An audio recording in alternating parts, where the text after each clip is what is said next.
Distracție, distracție și iar distracție. Aceasta a fost cuvântul de ordine în Alba, la cea mai mare nuntă de maneniști. Mirele a fost nimeni altul decât unul dintre instrumentiștii lui Nicolae Guță, așa că toți cei prezenți au încins o petrecere în stil țigănesc.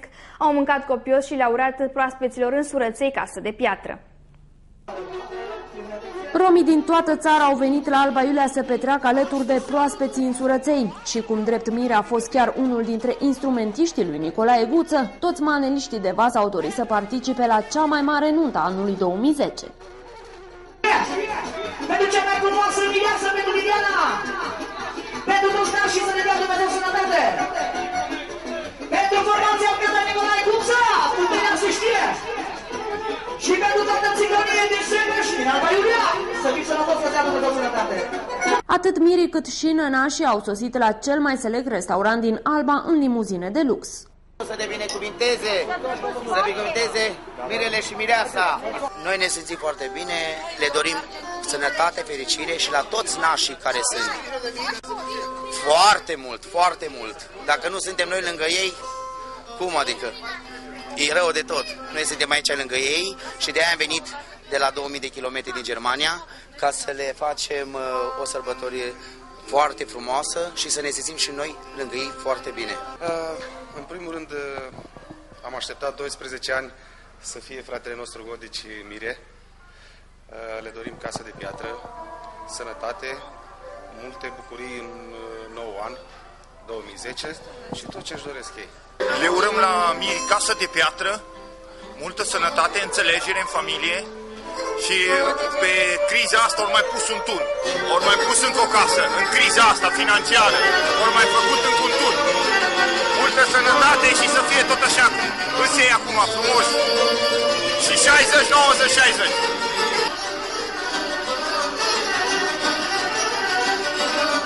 Și regele manelelor, Nicolae Guță, a fost unul dintre nașii noilor însurăței. Acesta nu a venit singur, ci însoțit de fiica sa mai mare, Nicoleta Guță. Ce le doriți mirilor? Multă sănătate și mulți bani. O să-i ajutați? Păi, evident, dacă suntem aici lângă ei, e normal că trebuie ajutați, nu? Dar având în vedere că trecem printr-o perioadă dificilă, financiar, facem tot ce se poate. Ce cadou le oferiți? Păi, partea financiară, că și-au ei cadouri. Deocamdată nu știu, că suntem mai mulți nași. Sunteți în seara asta pe sistem? Ca de fiecare dată. Dacă nu sunt pe sistem, mă introduc pe sistem. Adică. Multă sănătate, împlinirea tuturor dorințelor, sănătate copiilor pentru că au copii și ce să mai spun, cât mai multe cântări pentru că noi suntem pe sistem. Desigur, în centrul atenției au fost mirii. Cea mai importantă zi din viața noastră asta este. Deci noi am așteptat câțiva ani, foarte mulți ani, până când am ajuns la momentul ăsta. Și așa cum v-au spus și nașii mei, la noi așa este tradiția, cu mai mulți nași. Pentru că așa este obiceiul la noi. Deci în partea noastră a Ardealului așa este. Alba Iulia, Banat, deci Ardealul așa este cunoscut. Distracția a continuat până târziu în noapte.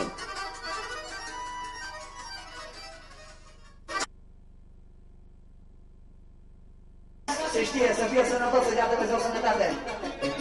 Pentru Cimirica, pentru Godici, se știe. Pentru cea mai frumoasă viață, pentru Liliana. Pentru toți nașii să ne dea Dumnezeu sănătate. Pentru formația Orchestra Nicolae Guță, puterea se știe. Și pentru toată țigănie din Sebeș, din Alba Iulia, să fii sănătos, să dea Dumnezeu sănătate.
Să trăiască finii la mulți ani și noi nașii lângă ei. Hai, hai. Antonio, fugi înăuntru. Fugi înăuntru, că te îmbolnăvesc, mă. Du-te înăuntru.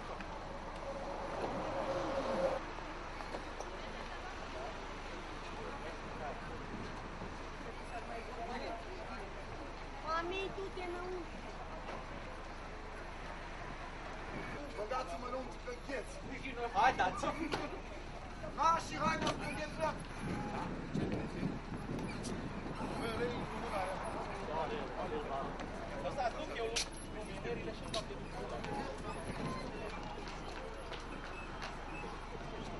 dar nu aproape.